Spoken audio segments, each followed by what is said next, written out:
দীর্ঘদিন ধরে বন্ধ হয়ে থাকা জলপাইগুড়ি চা নিলাম কেন্দ্রকে ফের চালু করার জন্য তৎপরতা শুরু হলো। জলপাইগুড়ি চা নিলাম কেন্দ্র কর্তৃপক্ষের উদ্যোগে বিষয়টি নিয়ে সোমবার একটি বৈঠক অনুষ্ঠিত হয়। চা শিল্পের সাথে যুক্ত থাকা ব্যক্তিত্বরা অংশ নেন বৈঠকে। ভারতবর্ষের দ্বিতীয় বৃহত্তম চা উৎপাদনকারী জেলা হলো জলপাইগুড়ি, তাই জলপাইগুড়ি জেলাকে কখনোই উপেক্ষা করা যায় না বলে দাবি ওঠে। এক্সিকিউটিভ কমিটির সহসভাপতি পুরজিৎ বক্সিগুপ্ত বলেন, এপ্রিলের শুরু থেকেই যাতে এই নিলাম কেন্দ্র ফের চালু করা যায় সেই প্রয়াস চালানো হচ্ছে।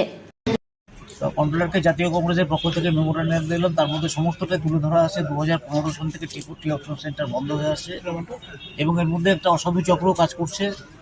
কি কি পদক্ষেপ নিলে পরে খোলা হবে তাও আমাদের মেমোরেন্ডামে দেওয়া আছে। উনি অল্প সময়ের মধ্যে বললেন, লাস্টলি আমি বললাম যে মেবি আসি, উনি বললেন যে হ্যাঁ ইয়েস মেবি আসি, উনি আশ্বস্ত করলেন। আমি বললাম ইউ কিপ কামিং, আপনি আসা যাওয়াটা রাখবেন। তা উনি যখন আশ্বস্ত করেছেন আমরা আশাবাদী সেকেন্ড হাফেও নাকি একটা সিদ্ধান্ত হতে পারে। তা যাই হোক, বহুদিন থেকেই আমরা দেখছি জলপাইগুড়ির একটা স্থবিরতা চলছে। স্থবিরতা কাটলে করে আমরা সকলেই জলপাইগুড়ির পক্ষে সেটা স্বস্তিদায়ক হবে এবং স্বাস্থ্যকর। কতদিন থেকে বন্ধ রয়েছে, এর ফলে কি কতটা অসুবিধা হচ্ছে? বন্ধ রয়েছে কতদিন থেকে? 2015 সাল থেকে বন্ধ আছে। 2015 সাল থেকে টোটালি বন্ধ আছে, মাঝে মাঝে বন্ধ হয়ে যায়। আপনারা কি রাখলেন আজকে, দাবি কি রাখলেন?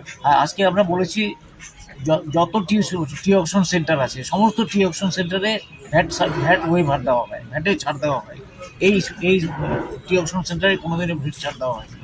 তারপর টি বোর্ডের একটা ক্ষমতা আছে 15% ডাইরেকশন দিতে প্রত্যেকটা বাগানকে, যাতে জলপাইগুড়িতে চা পাঠায়, জলপাইগুড়ি টি অকশন সেন্টারে চা পাঠায়।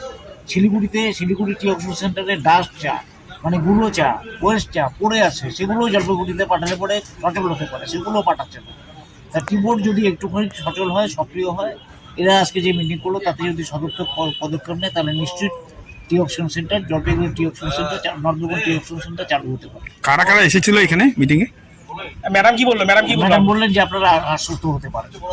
এটা জলপাইগুড়ি টি অকশন সেন্টার যে আছে ও আগে থেকে আছে কিন্তু কাজ করছে না। ওর আবার এখান থেকে চাপ বিক্রি হয়ে গেলে বার্তা হয়েছে, টি বোর্ড অ্যাডমিনিস্ট্রেটর কভার ছিল, ভালোই হবে। এখন হ্যাঁ না, এখন চেষ্টা হচ্ছে আবার, আমরা আসামি হয়ে যাবে।